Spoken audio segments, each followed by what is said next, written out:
Ah yeah, welcome to the Knowledge Drop by Focus of the Flow Mo crew, BboyDojo.com and Cypher Studio. There's one battle that influenced my career, maybe more than any other one. That's Flow Mo vs Rocksteady in Circle Kings Final 2005. Bring on the footage. After traveling to Switzerland, after a long day of battling, we met Rocksteady in the final battle. Technique and Luigi, also from Skill Methods crew, this time representing Rocksteady. Technique and Luigi, what a team they make together, crazy. He gets the audience involved, then turns towards the opponent, rocks a complete dope-ass round. Pay attention to the intensity of the contact with the audience or with the opponents within this round. Technique's an all-out battle cat. Hat Solo comes in with the character. That straight rawness that shakes and breaks the floor. That raw power from the north, straight from the woods of Finland. And Luigi gets to throw his first round. This was his big breakthrough year globally. Young Luigi showed completeness that wasn't really that common or popular. Nobody had that around that time. After Float and Swift Rock, Luigi brought completeness like no other and shook the world this year. And it's my turn. Oh man, that moment when you've done all your moves already and you're dead tired. That moment you forget about the pressure, you forget about the stress that you have going against people that you look up to, and simply just let go and express. I think Renegade was the DJ that day, and he dropped that song, Take It As It Comes, by Charles Bradley. Everything just clicked. I'd never heard that song before, but I was open and I just killed it, along with the song, and hit the perfect flow state that day. People went nuts, and you can't even feel it on the tape. You had to be there yourself to understand. Technique on the comeback. It's a 3-round final battle for each. At this point of the battle, the energy starts to change and turn towards our side. Hat Solo jumps in and Renegade drops that Henry Mancini classic laser break. And Hat Solo connects with the beat, and his energy starts to rise as well. That's what I love about him, that warrior spirit. That when the night goes further, Hat Solo starts to go stronger and stronger.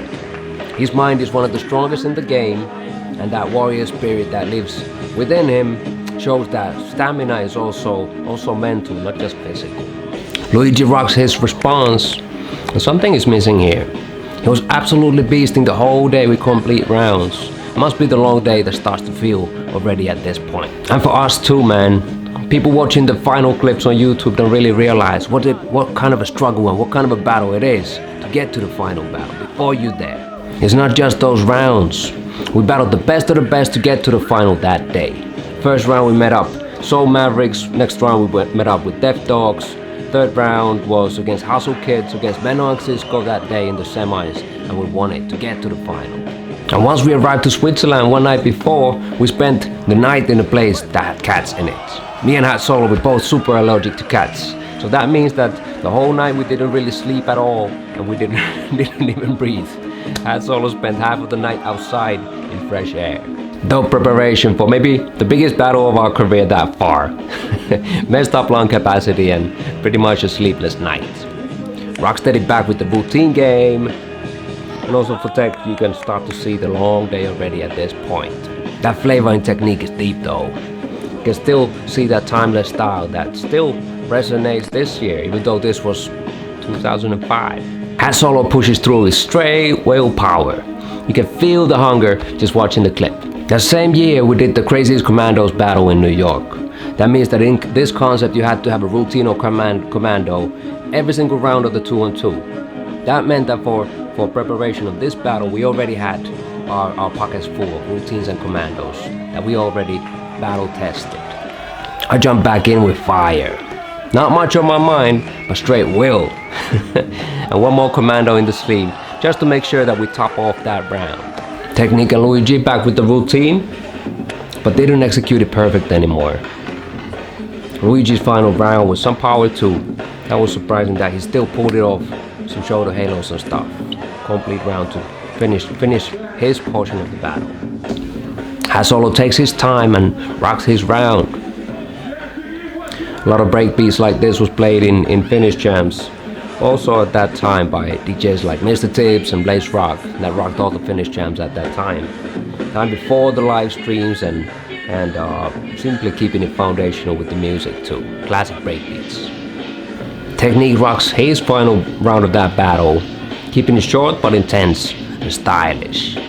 Maybe in general too, that time the rounds were shorter in competitions than they are today.